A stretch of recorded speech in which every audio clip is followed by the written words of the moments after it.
Olá, boa noite. O Supremo determina que Controladoria Geral da União amplie a auditoria sobre o repasse de emendas parlamentares. STF decide que herdeiros podem cobrar indenização por anistia política em mandado de segurança. Empresas de pequeno porte poderão contribuir com o programa do CNJ de incentivo a negros e indígenas na magistratura.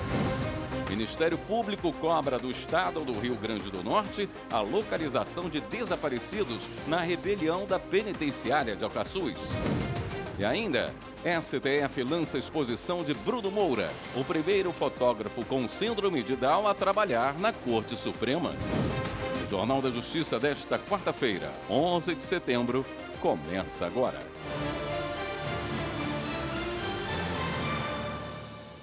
O Conselho Nacional de Justiça abriu o edital do Programa de Ação Afirmativa com o objetivo de captar recursos para capacitar negros e indígenas para o ingresso na carreira de juiz. As regras foram ampliadas para que empresas de pequeno porte também possam participar do programa. Qualquer pessoa jurídica de direito privado habilitada pode contribuir. Nessa edição, a doação mínima é de R$ 39.600. Além de um valor menor, esse edital também prevê doações coletivas por mais de uma empresa para que a fração mínima do programa seja alcançada. Essa cota de apoiador júnior garante o custeio de uma bolsa anual. Segundo o CNJ, a criação de outras categorias nesse projeto social busca aumentar o engajamento e a participação de novos doadores. O programa CNJ de Ações Afirmativas para que negros e índios possam ingressar na magistratura utiliza os recursos doados pelas empresas para capacitar alunos que não teriam acesso a cursos preparatórios, por exemplo. Segundo o CNJ, os valores arrecadados pelo programa devem beneficiar cerca de 100 estudantes com R$ 3.000 por mês durante 2 anos. Com esse dinheiro, os selecionados poderão pagar cursinho, material bibliográfico e também despesas com alimentação, transporte e moradia. Para concorrer à bolsa, os interessados terão de estar aprovados no Exame Nacional da Magistratura. Números do diagnóstico étnico-racial do CNJ revelam que apenas 14,5% dos magistrados se reconhecem como negros e só 0,2% como indígenas. Se você é empresário e quer saber como ajudar no programa, é só enviar as dúvidas para esse e-mail que aparece aí na sua tela. A segunda turma do Supremo Tribunal Federal entendeu que herdeiros podem entrar como parte em um mandado de segurança que cobra indenização por anistia política. Os detalhes com Carolina Chaves. A segunda turma do STF reconheceu que os herdeiros de um ex-cabo da Aeronáutica têm direito a receber valores retroativos de indenização devidos ao pai, decorrente da condição de anistiado político. O militar deixou as Forças Armadas em 1964 por questões políticas e, em 2002, recebeu anistia por uma portaria do Ministério da Justiça e teve a contagem de tempo de serviço reconsiderada até a idade limite nativa. Por isso, o direito de receber as prestações mensais e continuadas foi reconhecido a título de reparação. O caso chegou ao Supremo depois que o Superior Tribunal de Justiça extinguiu o mandado de segurança pelo falecimento do militar em 2017. Segundo o STJ, os herdeiros só teriam direito aos valores se a anistia tivesse sido admitida de forma definitiva, já que a validade da portaria do Ministério da Justiça estava sendo discutida no Judiciário. Aqui no Supremo, os herdeiros alegaram que na data do falecimento a anistia estava em vigor e a viúva estava recebendo os valores todo mês. O relator, ministro Gilmar Mendes, aplicou jurisprudência da Corte, que reconhece a possibilidade de inclusão de herdeiros em mandado de segurança após falecimento do autor, quando a decisão tiver efeitos financeiros favoráveis ao espólio. Além disso, Mendes confirmou que a portaria do Ministério da Justiça, na época do falecimento do ex-militar, já era válida. O entendimento foi seguido por todos os ministros da segunda turma. O Ministério Público Federal pediu a condenação de 37 ex-agentes da ditadura envolvidos na execução de Carlos Marighella. Repórter Márcio Fontinelli. O Ministério Público Federal entrou com ação na Justiça para que 37 ex-agentes da ditadura sejam condenados por participação na execução de Carlos Marighella, um dos mais destacados opositores do regime militar em 1969. O MPF pede que os envolvidos, entre outras punições, percam aposentadorias e devolvam os valores gastos pelo governo brasileiro com indenizações concedidas a familiares da vítima. No caso de réus já falecidos, os herdeiros deverão arcar com as reparações. E foi assinado o protocolo pelo enfrentamento da violência política de gênero. O documento estabelece diretrizes para o combate à violência política contra a mulher. Confira na reportagem de Michael Leão. O evento para a assinatura do protocolo foi no Salão Nobre da Câmara dos Deputados, em Brasília, e contou com a presença de autoridades, inclusive internacionais.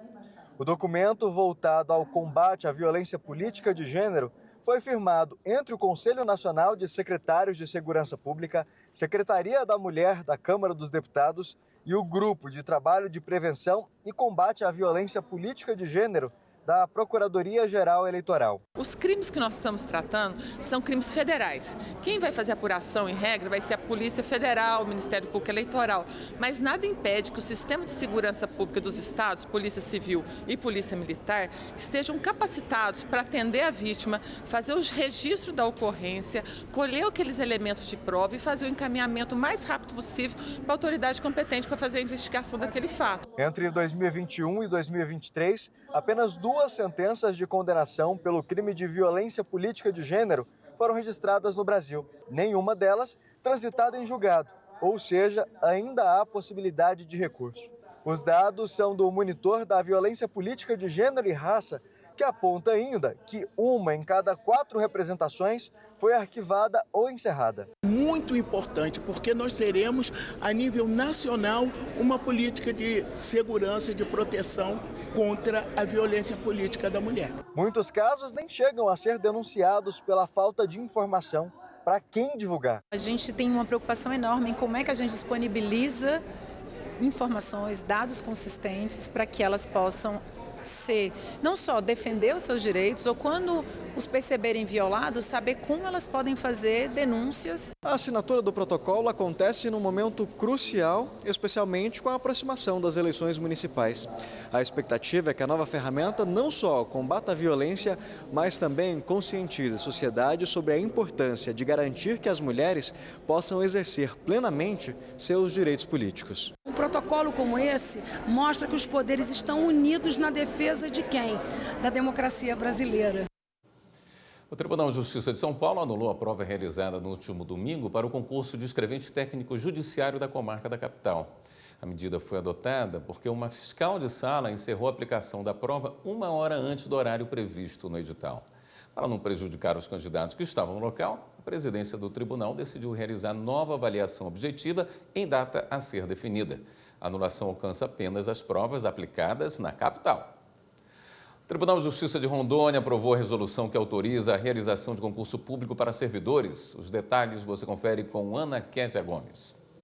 O Tribunal de Justiça de Rondônia espera uma média de 30 mil inscritos no concurso público para a contratação de novos servidores. A resolução que aprova o certame já foi aprovada. Os próximos passos são a contratação da banca organizadora e a publicação do edital. O que já se sabe é o total de vagas disponíveis. 25 para contratação imediata, além da formação de cadastro reserva. São 10 vagas para o nível médio, 15 vagas para cargos de nível superior e de especialidades variadas, como publicitário, jornalista, contador, historiador, entre outras especialidades, também analista de sistemas. As provas, em geral, elas são de múltipla escolha e tem uma questão, pelo menos, de cunho subjetivo, seja a elaboração de um parecer técnico ou mesmo a redação.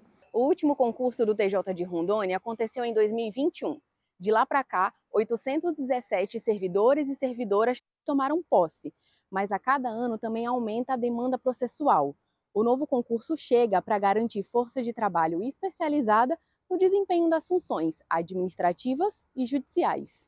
Para democratizar o acesso ao concurso, está previsto que as provas deverão ser aplicadas em pelo menos 10 cidades do interior do estado, além da capital Porto Velho. O edital e a data do concurso serão divulgados após a contratação da banca. E para aumentar a concorrência, as provas de nível médio e de nível superior serão aplicadas em horários diferentes. Estão reservadas, por força de disposição de lei, de atos normativos do CNJ, vagas para pessoas pretas e pardas, para pessoas com deficiência e também para indígenas. Os concursos públicos, em geral, são regidos por normas muito rígidas e essas normas rígidas, elas sempre recomendam publicidade extrema. Então, não há nenhum tipo de preocupação para o candidato e ele vai ter tudo à sua disposição em todo o tempo. O Tribunal Superior do Trabalho e a Embaixada dos Estados Unidos realizaram um encontro na sede do TST em Brasília. O objetivo foi debater as condições de trabalho nos dois países e promover a justiça social. Repórter Anderson Conrado. A Aliança dos Trabalhadores para um Futuro Equitativo reforça uma parceria inédita assinada no ano passado entre os dois países para promover o trabalho digno. Na ocasião, os presidentes Lula e Joe Biden trataram de assuntos como a cooperação para estimular empregos de qualidade e proteção aos trabalhadores e trabalhadoras. O presidente do TST e do Conselho Superior da Justiça do Trabalho, ministro Lélio Bentes Corrêa, enfatizou que essa é a primeira atividade realizada no Brasil após a assinatura do acordo. É importante destacar a participação de lideranças jovens que vão debater a atuação sindical e da promoção do diálogo social na construção de um mundo do trabalho com direitos, com dignidade e com justiça social.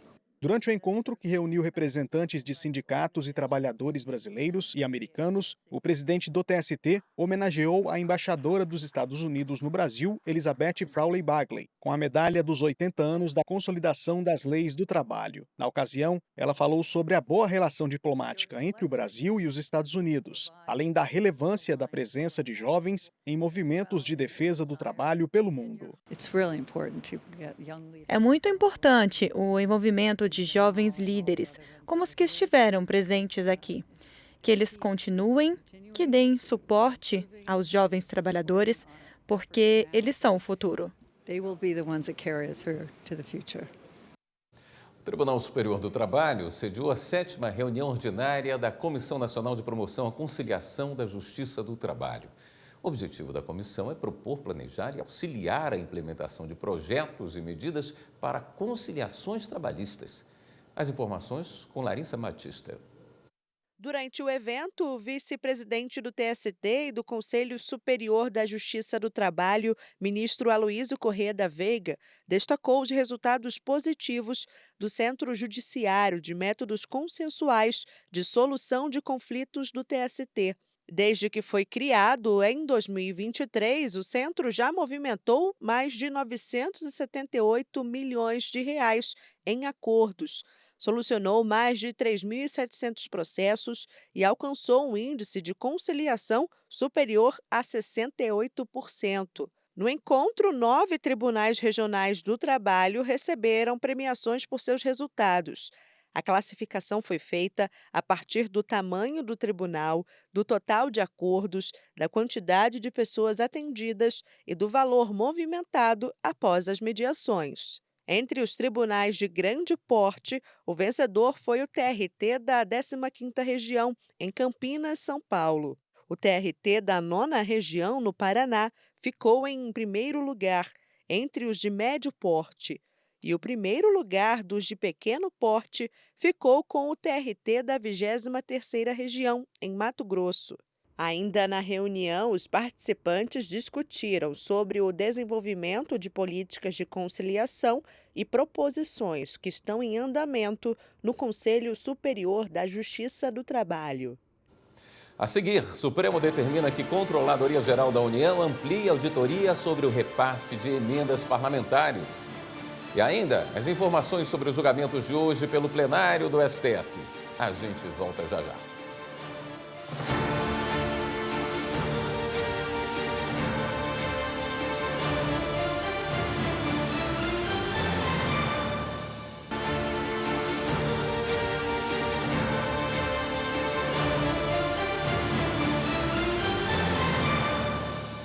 Nesta quarta-feira, o ministro Flávio Dino, do STF, mandou a Controladoria Geral da União ampliar a análise de dados de municípios beneficiados com emendas parlamentares.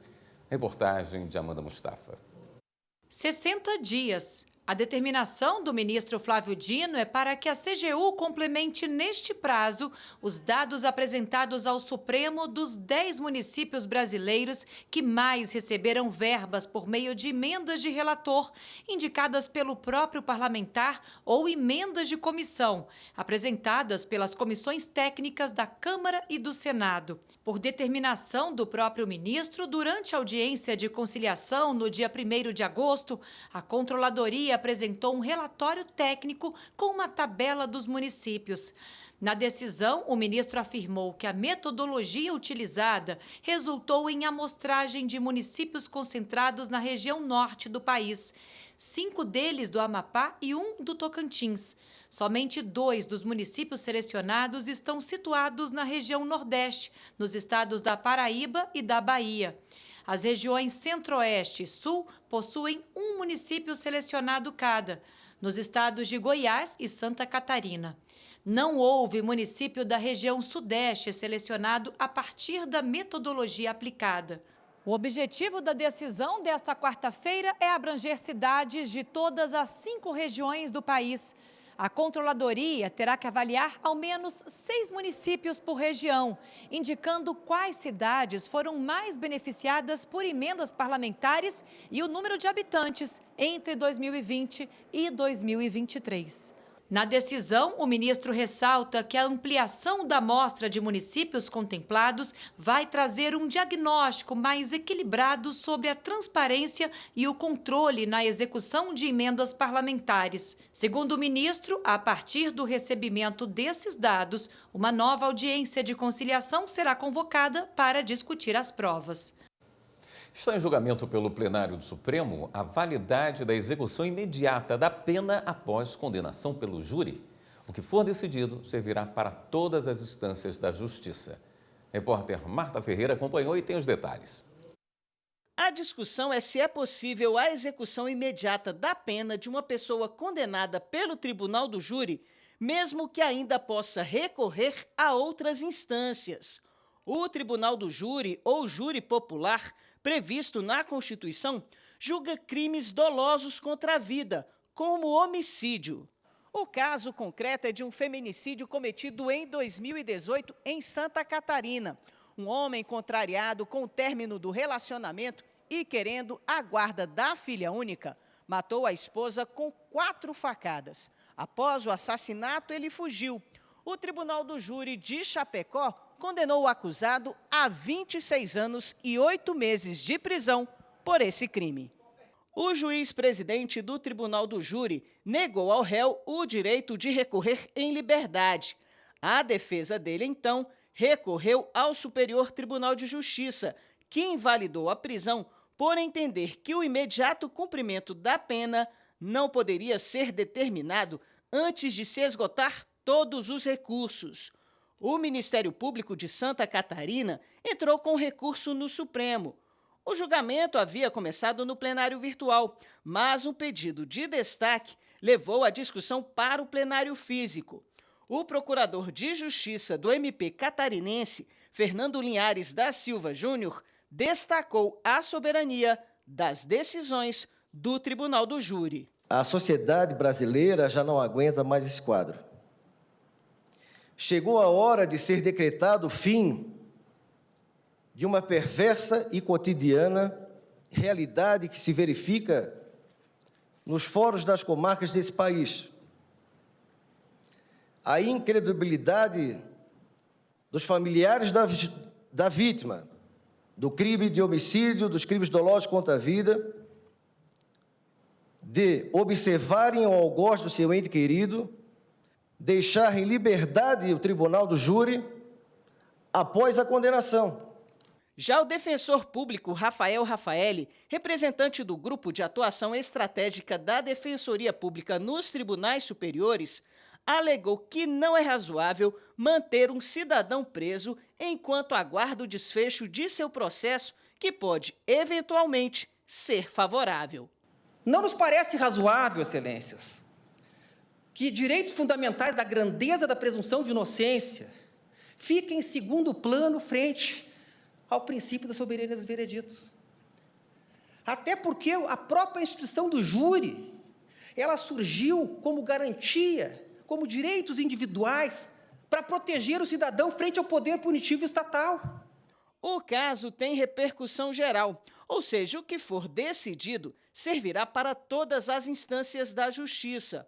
O relator do caso é o presidente ministro Luiz Roberto Barroso, que votou no sentido de preservar a soberania dos vereditos com a imediata execução de condenação, independentemente do total da pena aplicada.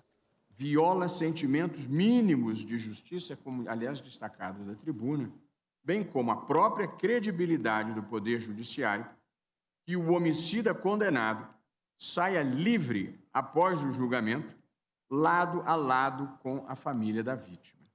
Essa situação se agrava pela indefinida procrastinação do trânsito em julgado, mediante recursos sucessivos, fazendo com que a pena prescreva ou seja cumprida muitos anos após o fato criminoso.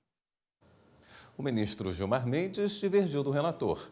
Ele ressaltou que a Constituição Federal, levando em conta a presunção de inocência e a Convenção Americana de Direitos Humanos, em razão do direito de recurso do condenado, proíbem a execução imediata das condenações proferidas por tribunal do júri. Logo após esse voto, o julgamento foi suspenso e será retomado nesta quinta-feira. A seguir, o Ministério Público do Trabalho abre inquérito civil para apurar denúncias de assédio sexual contra o ex-ministro dos Direitos Humanos e da Cidadania. E ainda, MPF cobra do Estado do Rio Grande do Norte a localização de desaparecidos na rebelião da penitenciária de Alcaçuz. Voltamos em instantes.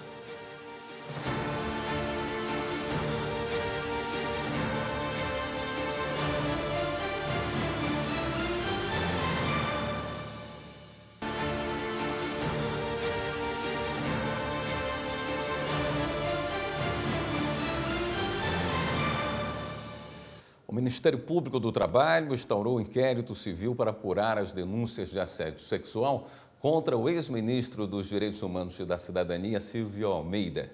O inquérito está tramitando na Procuradoria Regional do Trabalho, na 10ª região, que abrange o Distrito Federal e Tocantins. A denúncia foi registrada após a exoneração do ministro e o procedimento iniciado.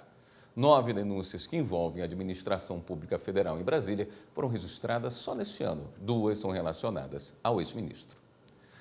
O Ministério Público Federal cobra do Estado e da União a localização de desaparecidos em rebelião em penitenciária no Rio Grande do Norte.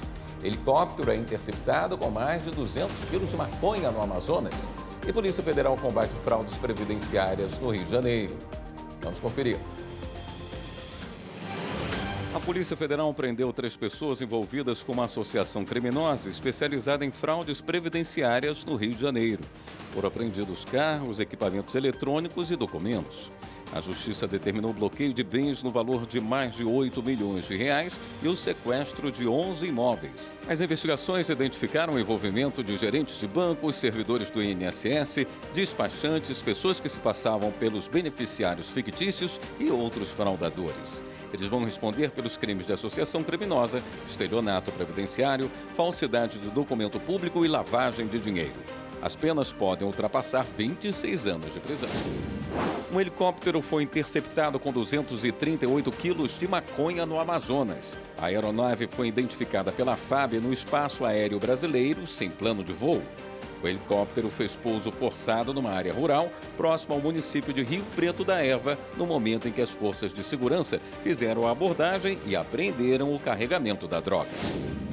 O Ministério Público Federal cobra da União e do Estado do Rio Grande do Norte que localizem 27 presos que simplesmente desapareceram dos registros do presídio de Alcaçuz desde a rebelião de 2017. Além disso, adotem medidas preventivas e de reparação. As autoridades têm prazo de 10 dias para responder à recomendação. E se não for possível localizar os desaparecidos, a União e o Estado do Rio Grande do Norte devem se responsabilizar por indenizar as famílias, reconhecendo a omissão ou falhas no controle e proteção dos detentos sob custódia. O Supremo Tribunal Federal lançou uma exposição com 20 fotos produzidas pelo primeiro fotógrafo com síndrome de Down da Corte. A mostra STF Pelos Meus Olhos reúne imagens captadas por Bruno Moura, com apoio e supervisão dos fotógrafos que compõem a equipe de fotografia do Supremo. Quem mostra para a gente é o repórter Pablo Lemos.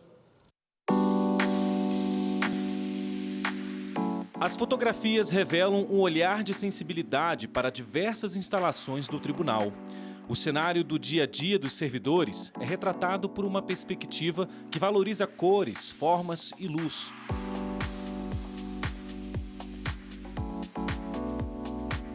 A exposição convida o visitante a enxergar os espaços pelas lentes de Bruno Moura, o primeiro fotógrafo com síndrome de Down do STF.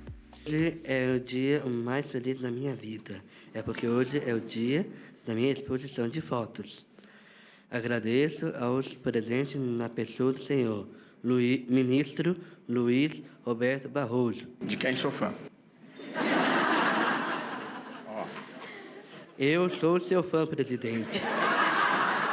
O brasiliense de 22 anos estudou em escolas regulares no Distrito Federal. Após terminar o ensino médio, ele entrou em um programa de estágio que o preparou para o mercado de trabalho. A presença do Bruno aqui tem sido uma alegria para todos nós. Eu apenas descobri muito enciumado, todo dia que eu passava, ele virava para mim e falou assim: sou seu fã. E eu ficava orgulhoso com aquilo, mas descobri em pouco tempo que ele fala isso para todos. E eu achando que era uma coisa especial. Mas todos são especiais. E no fundo, todas as pessoas nesse mundo são especiais. Em abril deste ano, ele conseguiu o primeiro emprego aqui no Supremo. Na rotina de trabalho, Bruno conta com o apoio da equipe de fotógrafos do STF e de uma psicóloga.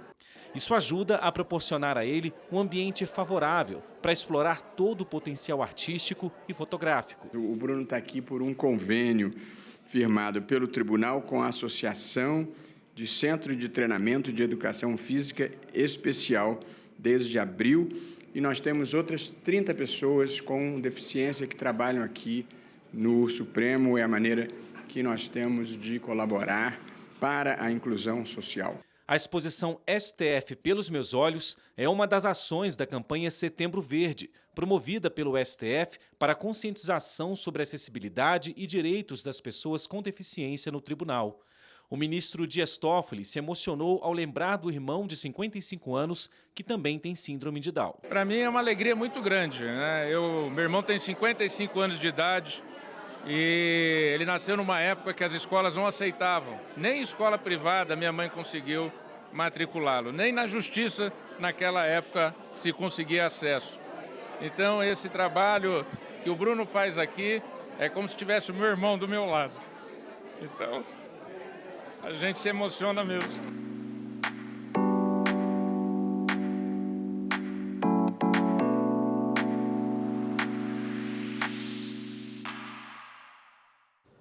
A exposição fica aberta até o fim de outubro aqui no Supremo Tribunal Federal.